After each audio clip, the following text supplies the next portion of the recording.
নোটে শাক ভাজা। খুব চটপট একটা নোটে শাক ভাজা আমি আজকে ভেজে আপনাদের দেখাবো। এটা গরম সাদা ভাতের সাথে ভীষণ সুন্দর খেতে লাগে। এটা নোটে শাকটা আমি প্রথমেই ভালো করে ধুয়ে ছোট ছোট করে দেখছেন এরকম ছোট ছোট করে কেটে নিয়েছি। এরপরে আমি কড়াইটা বসিয়ে দিয়েছি। কড়াইটা একটু গরম হয়ে গেলে আমি এতে সর্ষের তেল অ্যাড করব। 2 চামচ সর্ষের তেল দিয়ে দেবো।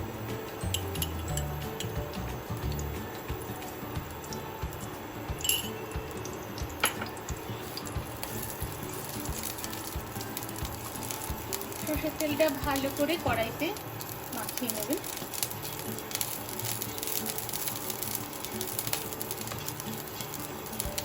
আমার এতে লাগছে শুকনো লঙ্কা, পেঁয়াজ, একটু রসুন কুচি। প্রথমে আমি 2টো শুকনো লঙ্কা দিয়ে দেবো। আমি শুকনো লঙ্কা দুটোকে ছিঁড়ে দিলাম না, কারণ অনেক সময় বাড়িতে বাচ্চারা খায় তো তাদের ঝাল লাগতে পারে, ওই জন্য আমি এটা ফ্লেভারের জন্য গোটাই দিলাম। এবার আপনারা যদি মনে করেন আপনারা শুকনো লঙ্কাটা ছিঁড়ে দেবেন তাহলে আপনারা সেটাও করতে পারেন, কোনো অসুবিধা নেই। এরপরে লঙ্কাটা ভালো করে ভাজা হয়ে গেলে এতে আমি একটু রসুন কুচি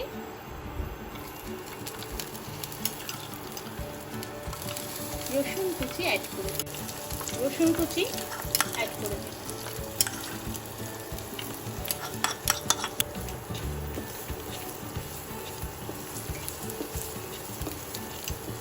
রসুনটা একটু ভাজা ভাজা হয়ে এলে আমি এতে পেঁয়াজটা দিয়ে দেব।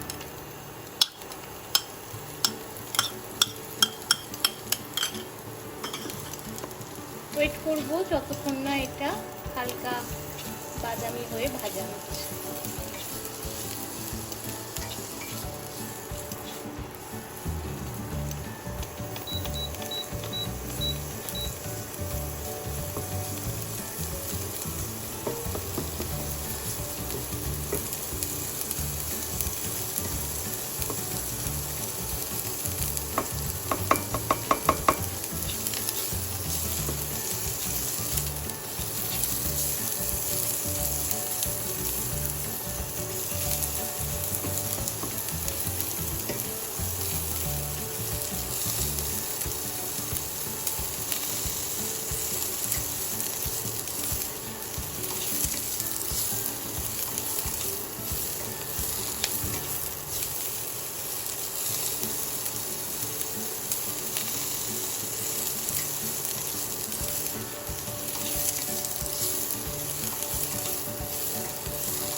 দেখুন পেঁয়াজগুলো হালকা বাদামি হয়ে যাচ্ছে, তার মানে আমার পেঁয়াজ ভাজাটা হয়ে এসেছে।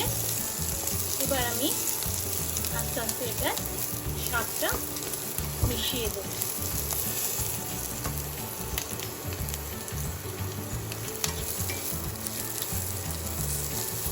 সব শাক আমি একসাথে ঢেলে দেব না, অল্প অল্প করে আমি মেশাবো, তাহলে নরম হয়ে গিয়ে শাকটা কমে যাবে।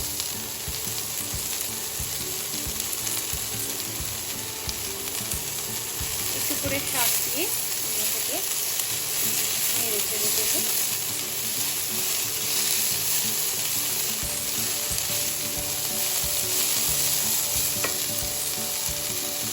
যদি একসাথে আমি সব শাকটা ঢেলে দিই তাহলে কিন্তু আমার এই শাকটা নাড়াচাড়া করার সময় অসুবিধে হবে, সেই জন্য আমি অল্প অল্প করে মিশিয়ে পুরো শাকটা দিয়ে দিলাম।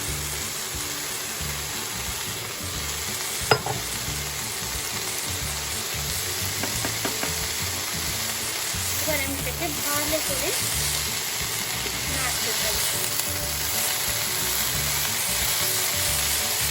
প্রথমেই আমি এতে নুনটা দেবো না, নুন দিলে সঙ্গে সঙ্গে একটা জল বেরিয়ে আসে, তো সেটা আবার শুকাতে একটু সময় লাগে।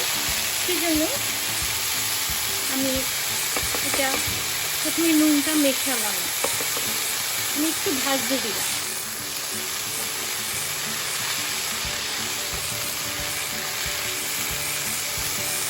দেখছেন কিরমভাবে শাকটা কমে গেল। শাকটা আমি চাপা দেব না এই কারণে, কারণ শাকটা সেদ্ধ হওয়ার সেরকম দরকার হয় না, নরম শাক। আর আমি যদি এটাকে চাপা দিই তাহলে এই যে একটা গ্রিনিশ ভাব আছে, এই গ্রিনিশ ভাবটা কিন্তু থাকবে না। ওই জন্য শাকটা আমাকে একটু খোলাভাবেই ভাজতে হবে, আমি এটা চাপা দেবো না। এটা এমনি সেদ্ধ হয়ে যাবে, নাড়াচাড়া করতে করতে নরম শাক এমনি সেদ্ধ হয়ে যাবে। যখন নুনটা দেবো তখন আরও নরম হয়ে যাবে। দেখুন অলরেডি আমার ভাজা ভাজা হয়ে গেছে শাকটা।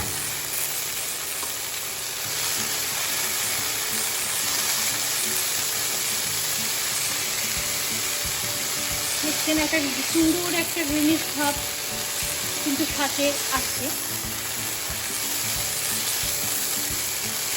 আমি এবার একটা নুন অ্যাড করে দেবো, নুনটা প্রয়োজন মতো আপনারা দেবেন। এক আঁটি শাকে মোটামুটি আমি ছোটো টিস্পুন করে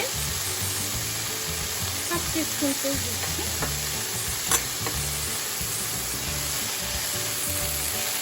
শাকে বেশি নুন দিলে খেতে খুব একটা সুস্বাদু হয় না, ওই জন্য নুনটা খুব ম্যাটার করে শাকটা ভাজার সময়।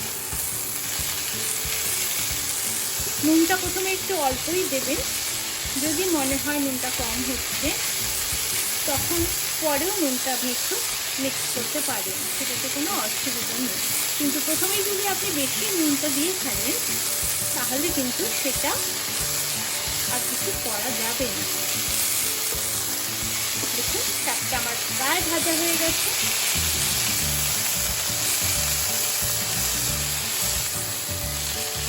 খুব সুন্দর একটা স্মেলও থাকছে, রসুন পেঁয়াজ আর এই নোটে শাক, সবুজ নোটে শাক। এটা গরম গরম ভাতের সাথে এরকম শাক ভাজা পেলে দেখুন খেতে খেতে সবাই।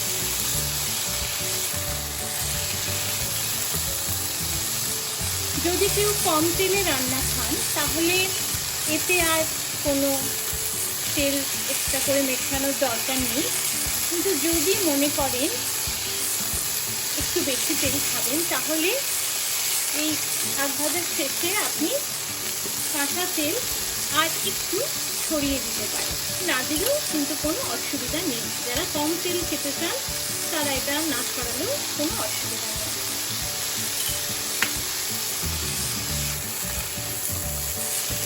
কাঁচা তেলটা মেশালে কাঁচা তেলেরও একটা ফ্লেভার পাওয়া যায়, সেই জন্য আমি একটু দেখিয়ে দিলাম। তৈরি হয়ে গেছে আমার নোটে শাক ভাজা, চটপটে নোটে শাক ভাজা।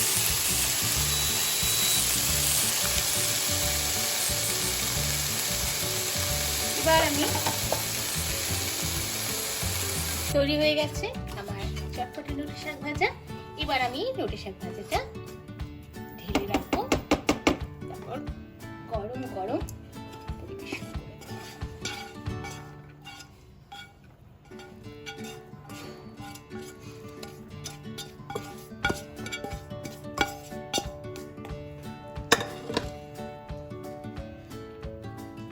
তৈরি আমার চটপটা নোটে শাক ভাজা।